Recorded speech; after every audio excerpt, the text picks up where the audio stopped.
My name is Freya Coleman. I'm in my late 30s now, and for most of my adult life, I've been described with words that sound kind but keep you small, steady, practical, the calm one.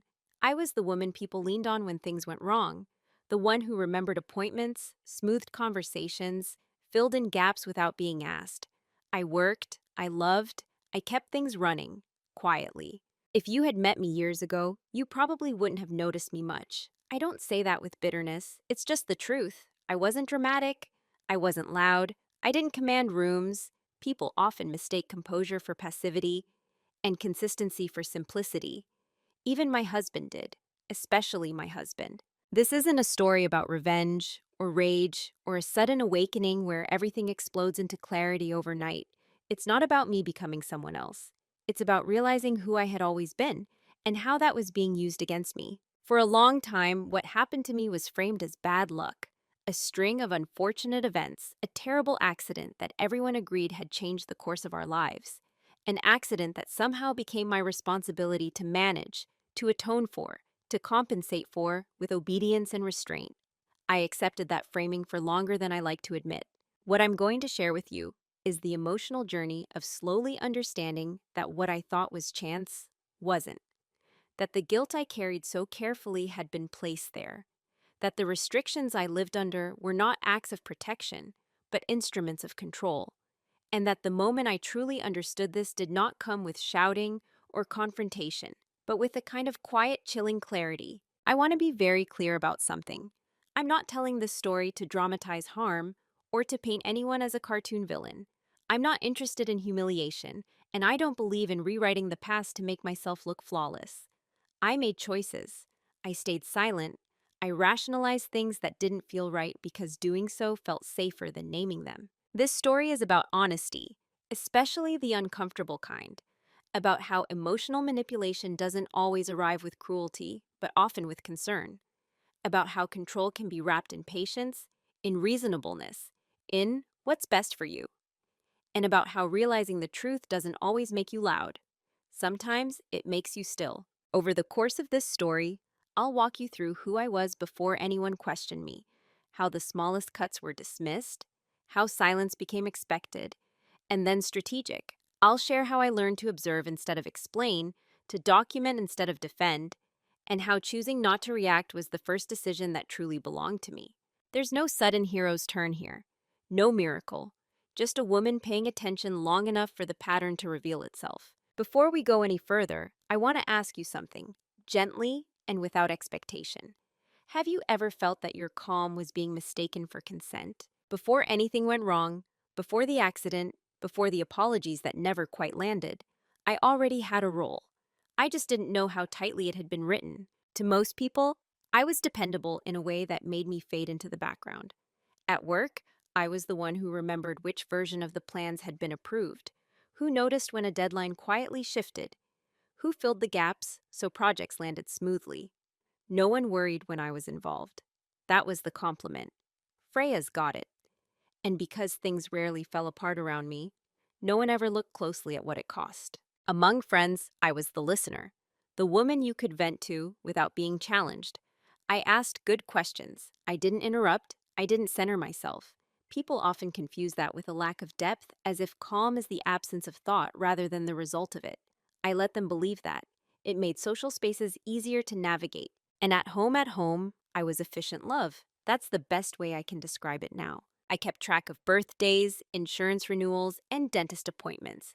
I noticed when groceries ran low and when moods shifted. I adjusted, I compensated, I softened the edges before they cut anyone else. My husband liked to say I was low maintenance, which he meant as praise. What it really meant was that I didn't demand space in ways that inconvenienced him. He often introduced me by saying, "She's the practical one," with a smile that suggested this was the reason our life worked. And in a way, it was. Practical people make life function, but they also become invisible once things run smoothly. No one ever asked what I wanted, not because they were cruel, but because I didn't appear to need wanting. I was capable, balanced, reasonable. Those words follow women like me everywhere, and they come with an unspoken expectation. Don't disrupt. Looking back, I can see how early this identity formed. I learned young that being agreeable kept things calm, That anticipation was a form of love, that if you could absorb pressure quietly, you were valuable. So I did. I became very good at it. My husband benefited from this more than anyone else. He trusted my judgment, he said. He relied on me. But reliance isn't the same as respect, and trust isn't the same as accountability. I didn't see that yet. What I saw was harmony, and I protected it instinctively. When small disagreements surfaced, I was the one who smoothed them over. When plans changed, I adapted. When he was stressed, I gave him space. When I was unsettled, I told myself it was temporary.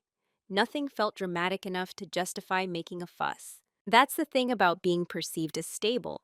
You're not allowed to fracture, even when something felt off. When a comment landed wrong or a decision was made without me, I explained it away. He didn't mean it like that. He's just tired. I'm being sensitive.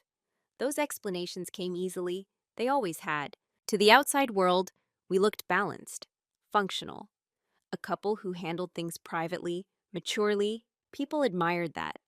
They admired him for being steady under pressure, and they admired me for standing beside him without complaint. No one noticed how often my steadiness was being used as proof that everything was fine. I wasn't unhappy then. That's important to say.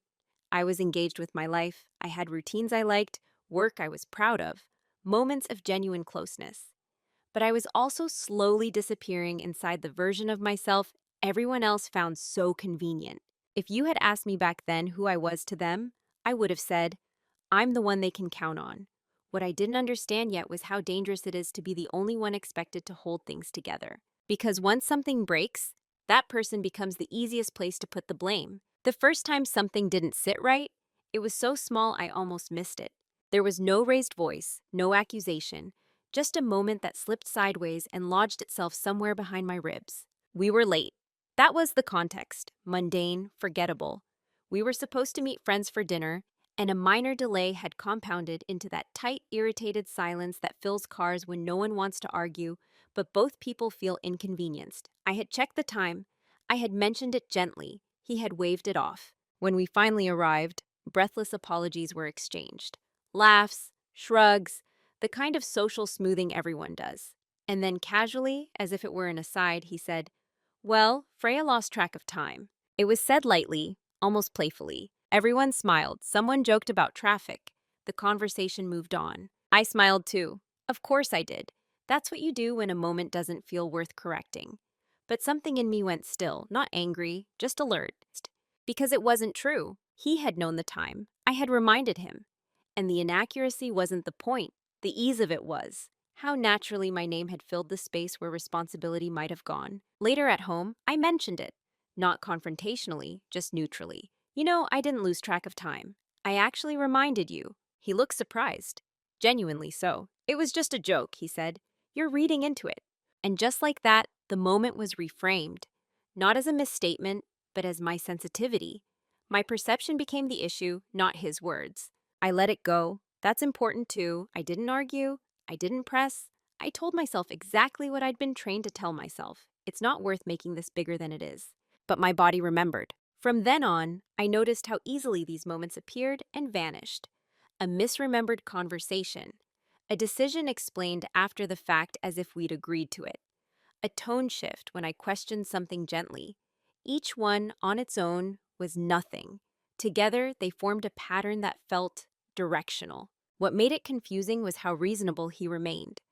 There was no malice I could point to, no cruelty, just a steady repositioning of narrative, always subtle enough to escape scrutiny. When I brought things up, I was told I was tired, or stressed, or overthinking. Sometimes he'd sigh, not angrily, but with disappointment, as if my questioning was a flaw he was patiently enduring. That sigh did more to silence me than any raised voice could have. Other people didn't see it. Why would they? To them, he was calm, supportive, endlessly patient with his overly conscientious wife. That label stuck. Conscientious. It sounds like praise. It also suggests excess. I began to second-guess myself in small ways. I double-checked my memory before speaking. I softened statements into questions. I added disclaimers. I might be wrong, but those phrases became part of my vocabulary without me noticing when they arrived. And still, I didn't feel wronged. That's the strange part. I felt adjusted. as if I were being gently recalibrated to fit better into something that already had its preferred shape. The first small cut doesn't bleed, it just teaches you where not to lean. I think that's why no one else noticed it. Not even me, not really. There was nothing dramatic to point at. Just a quiet lesson. This is how things will be framed. And I learned it quickly. Once something happens more than once, it stops feeling like an anomaly. It starts to feel like the weather. I didn't wake up one day thinking, I'm being dismissed. What happened instead was far more subtle and far more effective. I began to anticipate dismissal, and in doing so, I adjusted my behavior to avoid it. The corrections came gently at first. A raised eyebrow when I explained myself too thoroughly. A pause before he responded, just long enough to make me feel I'd said something unnecessary. He never told me outright that I was overreacting anymore. He didn't need to. The implication was enough. If I questioned a decision, he'd reassure me while still moving forward with what he'd already chosen. We can talk about it, he'd say, as if discussion itself were the concession. The outcome rarely changed. Over time, I learned that asking questions didn't make me included. It made me inconvenient. So I refined my timing. I chose my words carefully. I told myself this was a compromise, that this was what mature relationships look like. After all, we weren't fighting. We weren't shouting. We were functional. That word again. When I brought up concerns, he'd frame them as shared problems that somehow originated in me. We've both been under a lot of stress. Maybe you're projecting. I think you're holding yourself to impossible standards. Each statement sounded supportive. Each one nudged responsibility back into my hands. And because I was used to being responsible, I accepted it. I started editing myself before speaking. If I felt hurt, I asked whether the hurt was reasonable. If I felt excluded, I reminded myself that he probably hadn't intended it. Intention became the metric by which impact was dismissed. As long as he hadn't meant harm, harm apparently didn't count. I also noticed how often my steadiness was used as evidence that everything was fine. You're so calm about it, he'd say, in situations where calm was the only safe option. My composure was interpreted as agreement. Silence became confirmation. The strangest part was how quickly this dynamic normalized. I didn't feel oppressed, I felt managed, like a system that had learned how to run more efficiently by removing friction. Friends would comment on how patient he was with me. That always landed oddly. Patient with what? My questions? My need for clarity? But I smiled and nodded because pushing back would require explaining something I couldn't yet articulate. There were moments, quiet ones, when I'd feel a flicker of resentment. Not sharp, not angry, just a dull sense that something was being taken without being asked for. Time, voice, authority over my own perceptions. I told myself every relationship had its asymmetries, that this was normal, that my role was simply to be the stable one. After all, I was good at it. What I didn't realize then was that normalizing disrespect doesn't feel like disrespect. It feels like an adaptation, like becoming more efficient, like smoothing yourself down so you fit better into someone else's expectations. By the time I noticed how often I deferred automatically, the habit was already formed. And habits, once established, have a way of masquerading as personality. I thought I was being understanding. What I was really doing was disappearing in ways that felt responsible enough to justify. Roles aren't always announced. Most of the time, they're inferred. Through repetition, through reward, through what's easiest for everyone else. By the time I recognized mine, I was already performing it fluently. I was the reliable one, the reasonable one, the person who didn't complicate things. When decisions needed to be made quickly, he made them. When consequences needed to be managed, I absorbed them. It wasn't said out loud, but it was understood. I was the stabilizer, the buffer. If something went wrong, I was the one who reassured everyone that it was fine. If plans changed abruptly, I adjusted. If emotions ran high, I lowered mine. That was my function. And functions, by definition, aren't supposed to protest. What made this role so effective was how well it aligned with my existing traits. I was capable, I was thoughtful, I did value harmony. The role didn't feel imposed, it felt logical, almost flattering. But logic can be weaponized. When I expressed discomfort, it was framed as me stepping outside my lane. This isn't like you. You're usually so level-headed. Those statements weren't accusations. They were reminders, signals that I was deviating from the version of myself that made things run smoothly. And because I had helped create that version, I felt responsible for maintaining it. Over time, I noticed how predictably my needs were postponed. Not denied, just deferred. We'll talk about it later. Let's deal with the bigger issue first. Now's not the right time. Later rarely came. Bigger issues somehow never included me. I also noticed how my emotional responses were quietly audited. If I was calm, I was praised. If I was unsettled, I was gently corrected. "You're spiraling," he'd say, not unkindly, or "I think you're catastrophizing." Psychological language entered the conversation as a way to reframe my reactions as problems to be managed. I began to see myself through that lens. I monitored my tone. I restrained my expressions. I aimed for neutrality because neutrality was rewarded with peace. What I didn't realize then was that neutrality is not the absence of conflict. It's often the absence of participation. This role extended beyond our relationship. In group settings, I was expected to agree, to support, to fill gaps without drawing attention. And because I did it so well, no one questioned whether I wanted to. I wasn't coerced. That's important. I was conditioned. Each time I stayed quiet, things stayed calm. Each time I spoke up, the air shifted. Not dramatically, just enough to make the cost clear. So I adapted. I told myself this was maturity, that choosing battles was wisdom, that not every discomfort needs to be voiced. And those things are true, until they're used to justify a permanent imbalance. By the time I realized I had been assigned the role of being endlessly accommodating, I no longer knew how to step out of it without feeling like I was doing something wrong. And that's when something in me began to shift. Not outwardly, but internally. Not in rebellion, but in awareness. Because once you see the role clearly, you also start to see who benefits from it. The day something shifted didn't announce itself. There was no argument, no revelation, just a moment so quiet it almost felt insignificant. It happened in the kitchen, late in the afternoon. The light was slanted in that way. It only gets when the day is nearly done. Everything softened at the edges. I was standing at the counter, rereading an email on my phone. He was talking about logistics, about plans, about something that had already been decided. He said, "We'll do it this way. It's safer." That word caught me. Safer. Not for us, for me. It wasn't the decision itself. It was the pattern embedded in it.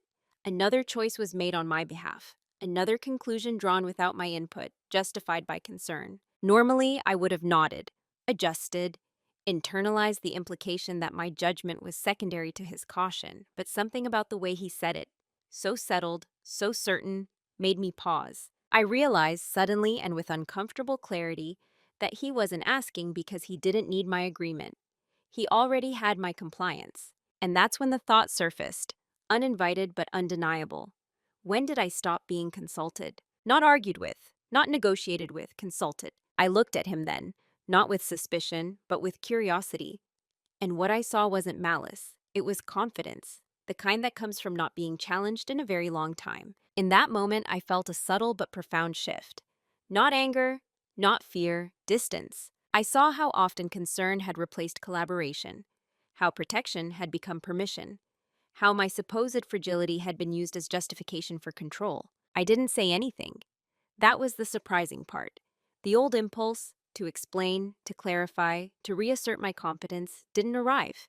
Instead, I felt something settle, like a door closing softly. I finished what I was doing. I listened. I nodded.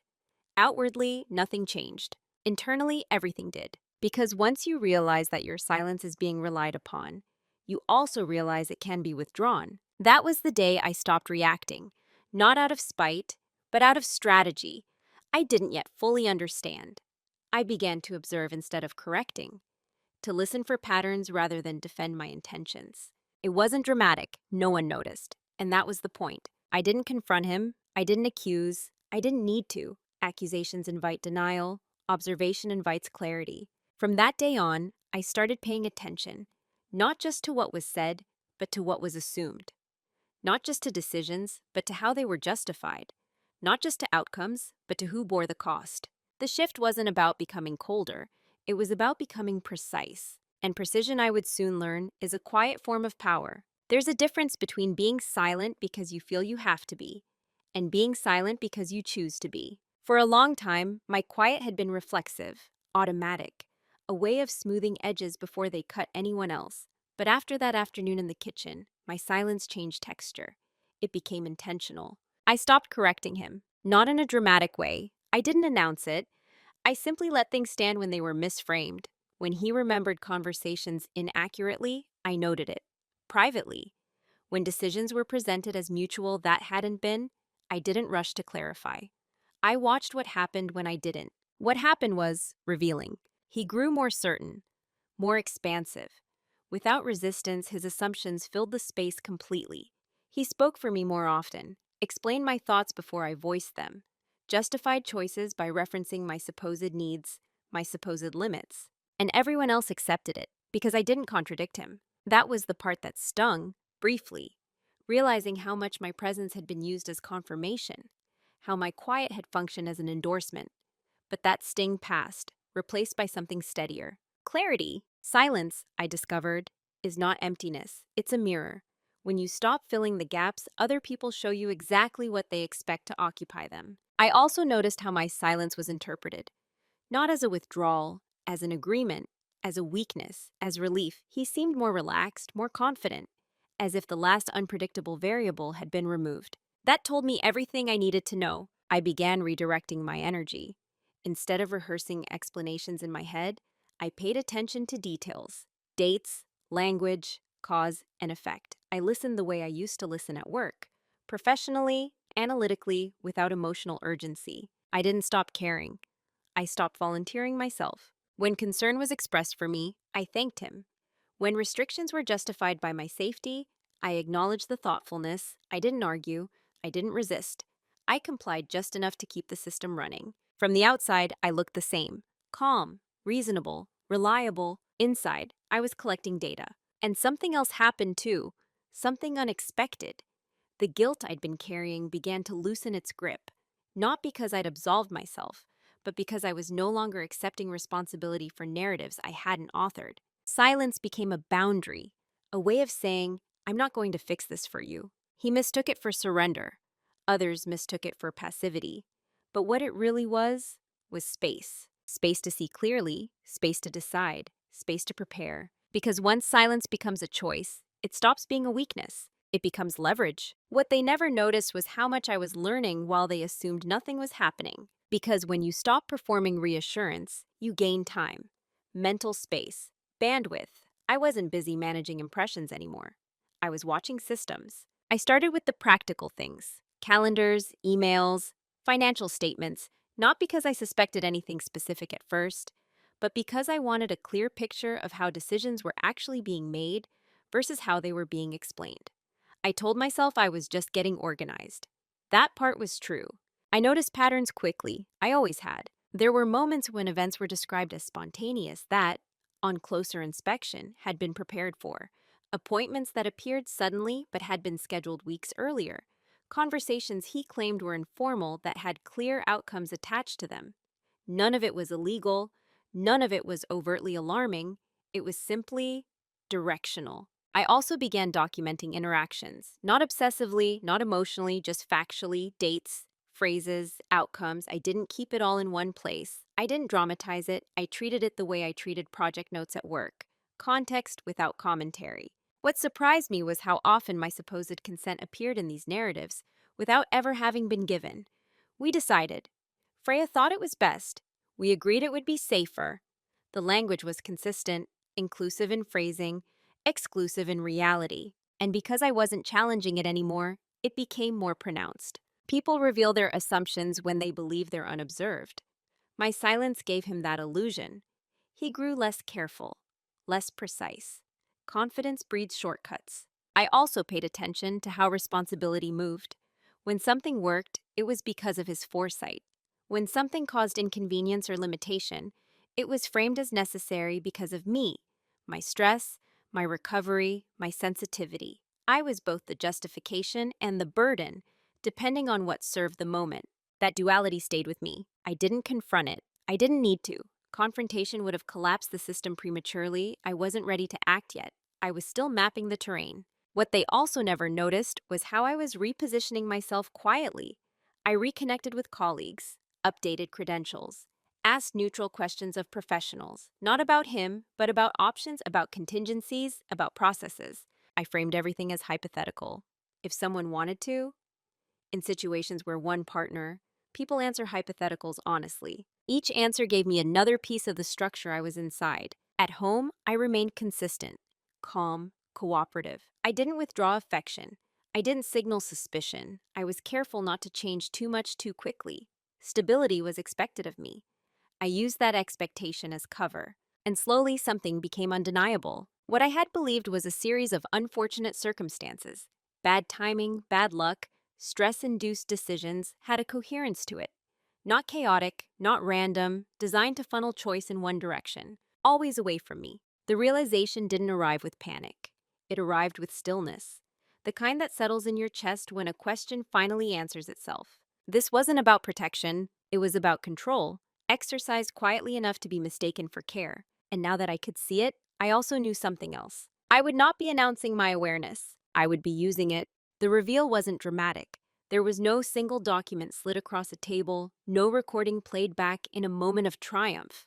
What surfaced instead was a convergence, several small truths aligning into something undeniable. It happened late one evening, alone, with my notebook open in front of me. I had been reviewing timelines, not emotionally, methodically. Dates of appointments, correspondence, decisions that had been presented as urgent, unavoidable, or reactive. When laid out in sequence, the gaps disappeared. What remained was intention. The accident, the one everyone referenced as the turning point, had always been described as unpredictable. A fluke, an unfortunate chain of events no one could have foreseen. I had accepted that framing because it made sense, because believing in randomness was easier than believing in orchestration.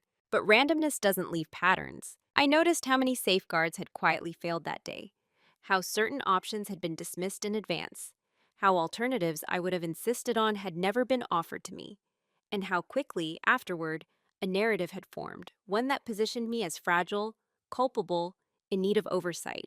What struck me wasn't cruelty, it was efficiency. Every outcome benefited him. Every limitation placed on me was framed as necessary because of what had happened. My guilt became the leverage.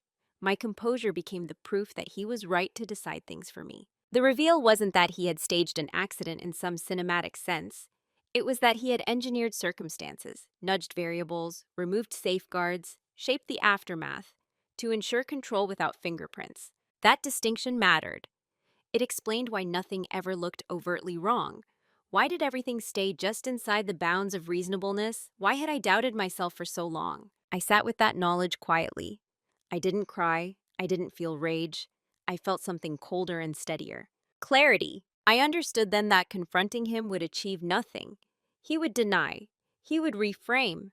He would express hurt at my distrust.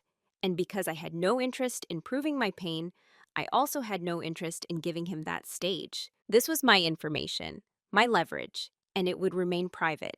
The most unsettling part was realizing how well he knew me. He had counted on my restraint, my desire for fairness, my reluctance to accuse without absolute certainty. He had built the system around those traits. What he hadn't counted on was my patience. I closed the notebook that night with a decision already forming, not fully articulated, but firm. Whatever I did next would not be reversible.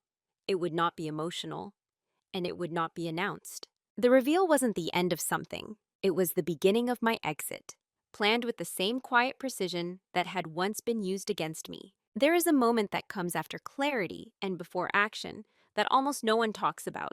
It's not dramatic. It doesn't feel brave. It feels suspended, like standing at the edge of something vast, realizing that whatever you do next will define not just what happens, but who you become afterward. That was where I found myself. I didn't decide immediately. I lived inside the decision for a while.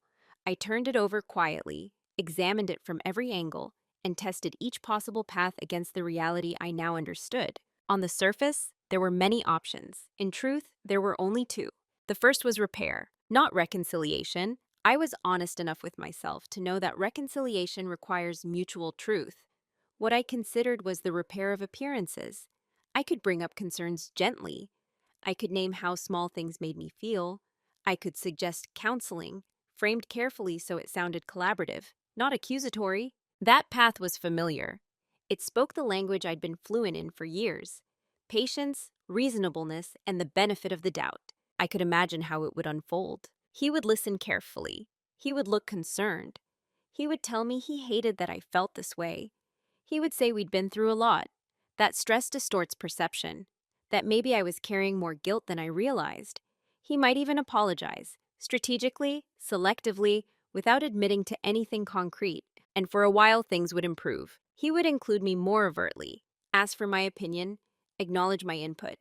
The dynamic would soften just enough to make doubt creep back in. Maybe I was wrong. Maybe it really was stress. Maybe I misread it. That path relied on something essential, my willingness to forget what I now knew. Because repair would require me to treat the system as fundamentally sound, just in need of adjustment. And it wasn't. The second option was distance, not sudden separation, not confrontation, not an emotional withdrawal that would trigger an alarm, but a precise, deliberate disengagement from the role I had been playing. This option was quieter and far more final. It meant accepting that the relationship I thought I had was already gone, not because of what I might do, but because of what had already been done to me. It meant acknowledging that there was no version of talking this through that didn't place me back into a position of explanation, justification, and emotional labor. Distance didn't promise comfort, it promised truth. I weighed these paths carefully, not emotionally but structurally. I asked myself difficult questions. Could I ever feel safe expressing uncertainty around him again? Could I trust decisions made jointly, knowing how easily joint had been manufactured before? Could I unlearn the vigilance I had developed simply by staying? The answers arrived without drama. No, no, and no. What made the decision harder was that nothing was visibly wrong enough. There were no bruises, no shouting matches, no obvious villainy. From the outside, choosing distance would look disproportionate, excessive, cold. And I had been trained my entire life not to be those things. I also considered what I owed him. That question came reflexively, shaped by years of being the responsible one, the considerate one, the one who didn't make things harder than they had to be. Then I asked myself a different question, one I had never allowed myself to ask before. What do I owe myself now that I know? That question changed everything. I realized that staying, even in a softened version of the relationship, would require me to betray my own perception, to participate in a shared fiction where my clarity was inconvenient. And that kind of self-betrayal doesn't stay contained. It spreads. It corrodes. Another realization followed, sharper than the rest. If I confronted him before securing my independence, I would be negotiating from inside the system he controlled. I would be asking for fairness from someone who had already demonstrated how easily fairness could be shaped, delayed, or redefined. I would be offering him information, my awareness, my suspicions, my emotional state, without having removed his leverage. That wasn't courage. That was exposure. So I made a different kind of decision. I decided that whatever I did next would not depend on his response. I would not seek acknowledgement. I would not seek confession. I would not seek validation. I would seek autonomy. That meant time, preparation, silence. It meant disentangling my life carefully, piece by piece, without signaling what I was doing.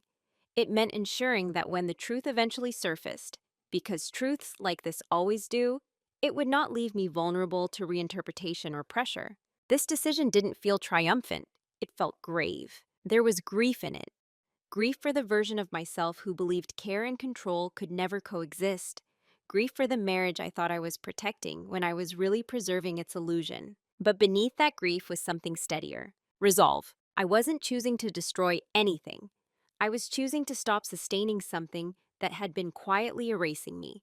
That night, lying beside him, I felt an unfamiliar stillness, not numbness, clarity without urgency. I knew that the person he believed me to be was already gone, and I knew I would not announce her departure. The decision point wasn't loud. It didn't come with vows or declarations. It came with a promise made silently to myself. I will not give away my freedom in exchange for temporary peace ever again. And once that promise was made, there was no turning back. Once the decision was made, urgency disappeared. That might sound strange, but urgency belongs to people who still feel the need to convince someone of something. I didn't. I wasn't trying to prove the truth. I was trying to exit its consequences intact. So I moved quietly. The first thing I did was separate the information. Not dramatically, just practically. I stopped speaking in hypotheticals out loud and started keeping them private. Questions that would once have been shared with him were redirected elsewhere. I consulted professionals individually, casually, under the guise of curiosity and foresight. I learned what my options actually were, not the ones he had always described as available to me. I reviewed finances with the same neutral focus I used at work: accounts, access, patterns of spending, and decision-making authority. Nothing illegal, nothing overt, just asymmetry, designed to feel efficient rather than controlling. I corrected that asymmetry slowly, small shifts at first, updating passwords under the excuse of routine security, redirecting correspondence, making sure I had copies of everything that mattered. Documents have a way of disappearing when people feel threatened. I made sure mine wouldn't. Legally, I haven't acted yet. I gathered. I listened. I asked questions framed as general knowledge, not with the intention. People speak freely when they believe there's nothing at stake. I also rebuilt something I hadn't realized how much I'd neglected: my external anchors, professional relationships, financial literacy, a sense of myself as an independent decision maker rather than an extension of someone else's narrative. At home, I remained consistent. That was essential. I didn't withdraw affection. I didn't change routines abruptly. I didn't introduce conflict. The stability he had come to rely on continued uninterrupted. From his perspective, nothing was wrong. If anything, I seemed calmer. And I was, because every quiet step I took reduced his leverage and increased my clarity. I wasn't reacting anymore. I was designing. There's a particular strength that comes from knowing you don't need to win an argument. You just need to make it irrelevant. I stopped explaining myself entirely. When decisions were made on my behalf, I acknowledged them neutrally and documented the context privately. When concern was expressed for me, I accepted it graciously. Concern can be a very useful camouflage. What he never noticed was how the center of gravity was shifting. I wasn't planning a confrontation. I was preparing an outcome. By the time the first consequences arrived, the system he believed he controlled would already be moving without him. And that was the point. Consequences don't usually announce themselves. They don't arrive with declarations or blame. More often, they arrive as subtle disturbances, small inefficiencies that ripple outward until the absence becomes undeniable. The first consequence wasn't an argument, it was a pause. Something that would normally move forward smoothly didn't. An arrangement stalled. A plan required revisiting. A timeline stretched just enough to cause mild irritation. Nothing dramatic, nothing anyone could reasonably accuse. From the outside, it looked like an inconvenience. From my position, it looked like gravity reasserting itself. Because for the first time in a very long while, I wasn't compensating. I hadn't stopped doing things. I had stopped anticipating them. I no longer preemptively solved problems that weren't mine. I didn't smooth conversations before they grew uncomfortable.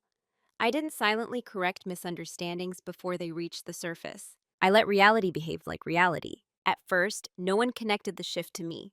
Why would they? I had always been background infrastructure, noticed only when things worked, invisible when they did.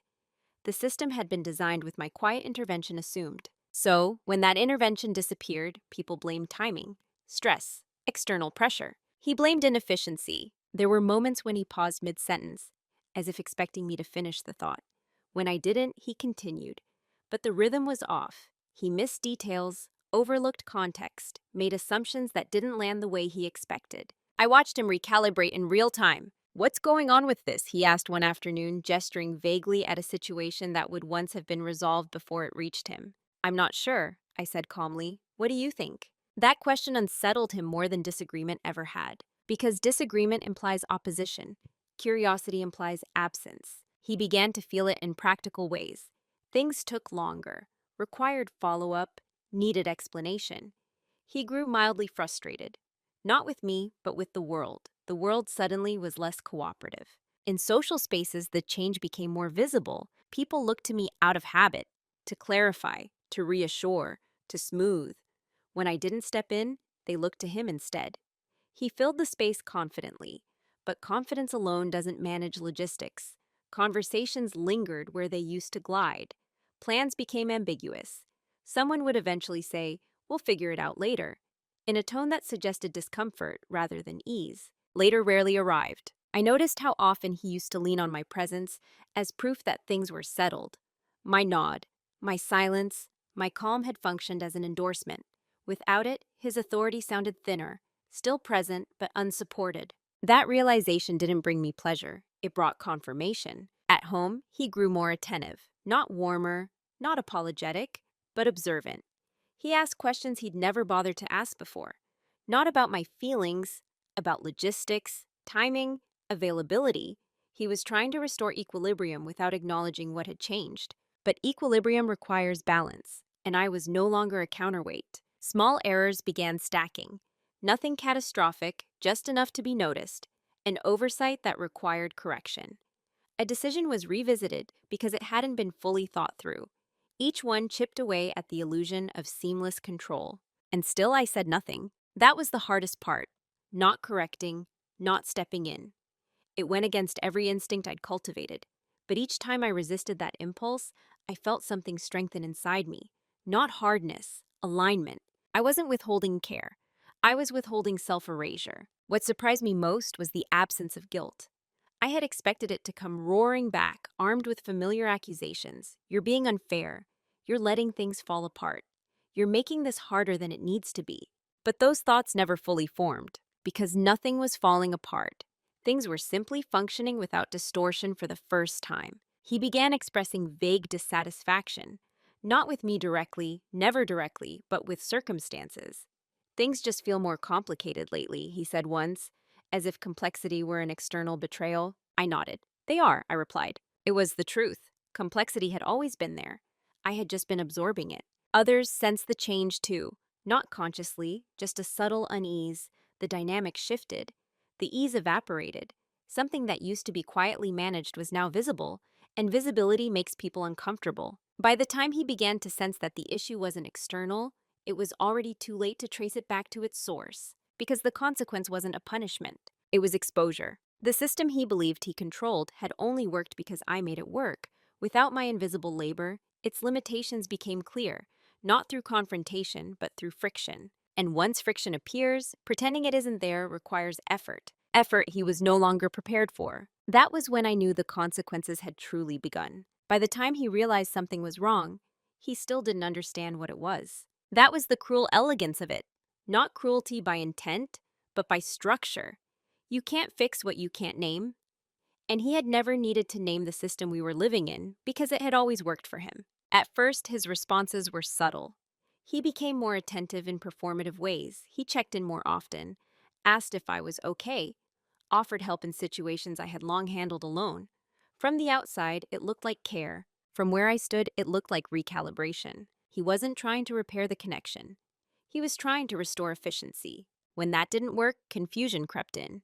He revisited decisions he'd once made confidently, as if retracing his steps might reveal where things had gone off track. He grew more talkative, filling silences with explanations that no longer landed. Things didn't used to be this complicated, he said one evening, not accusingly, but with genuine bewilderment. I looked at him then, not with anger, not with sadness, but with a clarity that surprised me. They were, I said. You just didn't have to see it. That was the closest I came to truth-telling in that phase. His unease deepened into anxiety. He began second-guessing outcomes, seeking reassurance he'd never needed before. Not from me directly, from systems, from schedules, from external validations. He was trying to stabilize something that no longer responded to his inputs. And still, he didn't ask the one question that mattered, because asking it would require acknowledging that I had changed. Instead, he framed the problem as situational. Stress, work, the aftermath of the accident. Anything but the possibility that the balance of power had shifted.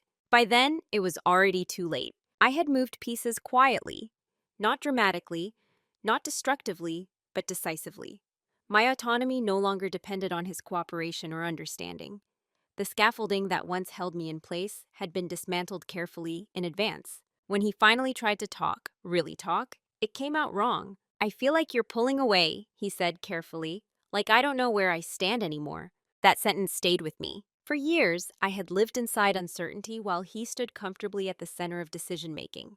Now that uncertainty had shifted, and he couldn't tolerate it. I didn't argue. I didn't reassure him the way I once would have. I let the discomfort exist, because discomfort is not damage, it's information. He tried to fix things the only way he knew how, by offering solutions, adjustments, new rules, new structures, but those offers came from the same place as before. A belief that he could redesign the system without questioning its premise. What he couldn't see was that the system itself had expired. There was nothing left to repair, only consequences to experience. By the time he understood that my calm was no longer compliance, that my silence was no longer consent, the ground had already shifted beneath his feet. And there are some shifts that cannot be reversed, not because of vengeance, but because of timing. This was one of them. The confrontation didn't happen the way people imagine these things happen. There was no raised voice, no breaking point, no moment where years of restraint spilled over into accusation. By the time we sat down to talk, the heat had already burned itself out, quietly, internally, long before words were exchanged. He initiated it. We were sitting across from each other, not formally, not ceremoniously. Just two people at a table that had once been a place of routine conversation. His posture was careful, his tone measured. That alone told me how much ground had already shifted.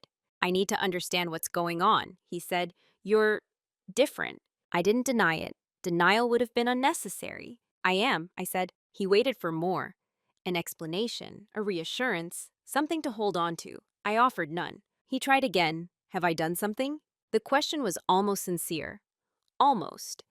It carried the hope that whatever this was could still be framed as a misunderstanding, as something correctable. I chose my words with care, not to protect him, but to remain aligned with myself. This isn't about one thing, I said, and it's not about a mistake. He frowned slightly, not defensively, confused. I don't recognize the way we are anymore, he said. It feels like I'm being shut out. That too was information. I met his eyes then fully, not with anger, not with triumph, with steadiness. What you're feeling now, I said, is what it's like to not be consulted. The silence that followed was long, but not tense. It was heavy with recalibration. He started to respond, then stopped. Rethought. That pause told me he was reaching for the language he'd always used, the careful concern, the reframing. But it didn't quite fit anymore. I thought I was helping, he said finally. I believe that, I replied, and I did. Belief and accountability are not opposites. But helping without consent becomes control, I continued, especially when the person you're helping never gets to disagree. He looked down at this table, not in shame, in processing. I never stopped you from speaking, he said. No, I agreed. You just made it unnecessary. That landed. There was no argument after that, no counter-accusation. The structure he relied on, my self-doubt, my explanations, my emotional labor, was no longer available. Without it, there was nothing to push against. He asked what I wanted. It was the first time he'd asked that question, without an implied answer attached. I want to live in a way that doesn't require permission, I said. He nodded slowly. I don't think he fully understood. Understanding wasn't required. The confrontation ended without resolution, because resolution would have implied repair. What happened instead was acknowledgement, quiet, incomplete, and irreversible. We didn't raise our voices. We didn't need to. The power dynamic had already spoken. I'm often asked, implicitly, more than directly, who I became after all of this, as if there must be a new persona waiting on the other side of quiet dominance. A harder version, a colder one. There isn't. I didn't reinvent myself. I reclaimed myself. What changed was not my temperament, but my orientation. I no longer face myself outward, measuring my worth by how smoothly I make things work for others. I face inward first. I check alignment before accommodation. That single shift altered everything. I am still calm, still observant, still capable of holding complexity without panic. But now those traits belong to me, not to anyone who benefits from my silence. I make decisions without rehearsing how they will be received. I speak without preemptively softening my words. I allow discomfort to exist without rushing to resolve it. That alone filters out dynamics that rely on my self-erasure to survive. There is no bitterness in me. That surprises people.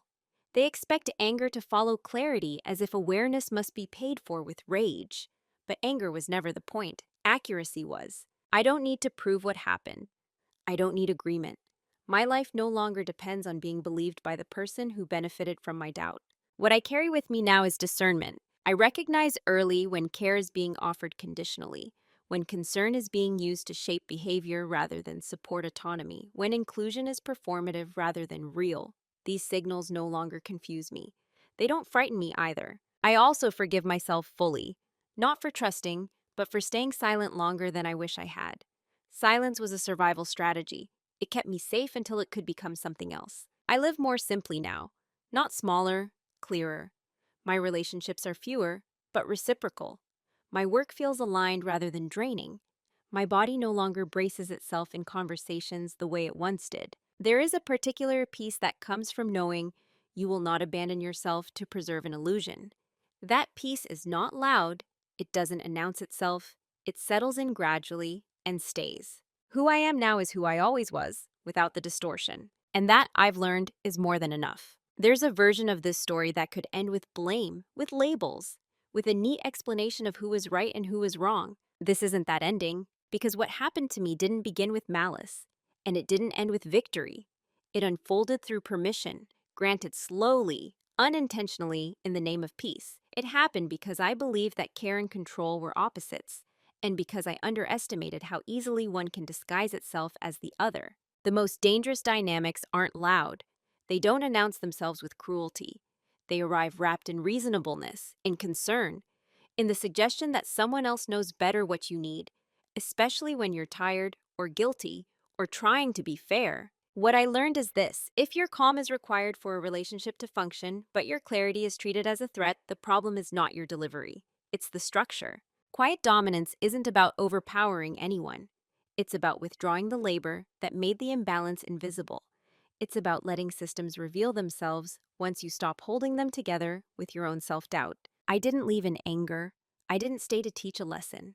I chose alignment over explanation and autonomy over repair, not because it was easy, but because it was honest. If there's a moral here, it's not to leave sooner or fight harder. It's simpler and harder than that. Pay attention to what costs you your voice. Pay attention to who benefits when you stay composed. And remember that silence can be survival, but it should never be your permanent role. Before I end this, I want to open the space to you. Have you ever looked back on a moment you once called bad luck and realized it was actually a turning point, quiet, intentional, and deeply instructive? Lee, if you're comfortable, I'd like to hear about it. Cảm ơn các bạn vì đã theo dõi đến cuối. Đừng quên ấn like, share và bật chuông để không bỏ lỡ những video mới nhất nhé. Hẹn gặp lại.